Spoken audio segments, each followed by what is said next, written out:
জ্বালানি মন্ত্রীরা যখন গণমাধ্যমে কথা বলেন তখন মনে হয় বাংলাদেশে আল্লাহর রহমতে কোনো সংকট নাই। মাননীয় স্পিকার, কাদম্বরী মরিয়া প্রমাণ করিল যে কাদম্বরী মরে নাই।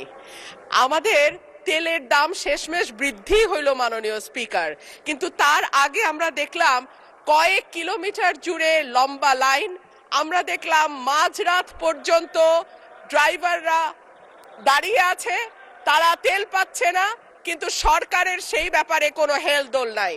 আশ্চর্য হয়ে লক্ষ্য করলাম মাননীয় স্পিকার, মন্ত্রীরা যখন সংসদে বক্তব্য দেন তখন তারা অবলীলায় বলেন বাংলাদেশে জ্বালানির কোনো ঘাটতি নাই, কিন্তু মাননীয় স্পিকার যখন তেল নিতে যায় তখন দেখা যায় 3 কিলোমিটার লম্বা লাইন।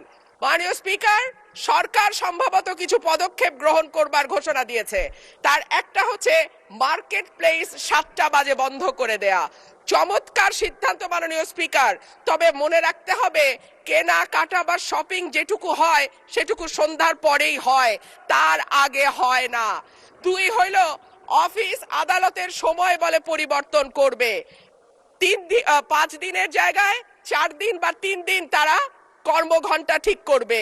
কিন্তু প্রশ্নটা হচ্ছে যদি জ্বালানির কোনো সংকটই না থাকে তাহলে এত লম্বা লাইনই বা কেন, দামি বা বাড়াইতে হয় কেন, অফিস কর্মসূচি সময় পরিবর্তন করতে হয় কেন? এই প্রশ্নগুলা তো ওঠে মাননীয় স্পিকার। মাননীয় স্পিকার, আপনার মাধ্যমে এই সংসদের কাছে আমি জানতে চাই, জ্বালানি মন্ত্রীরা যখন গণমাধ্যমে কথা বলেন তখন মনে হয় বাংলাদেশে আল্লাহর রহমতে কোনো সংকট নাই। ওনারা যদি পরিষ্কার করে বলেন বাংলাদেশে বর্তমানে কত দিনের অকটেন ডিজেলের মজুদ আছে, কতদিন চলতে পারবে, পাম্পগুলো কেন পর্যাপ্ত পরিমাণ তেল পায় না, তেলের মজুদদারি। ধন্যবাদ মাননীয় সদস্য।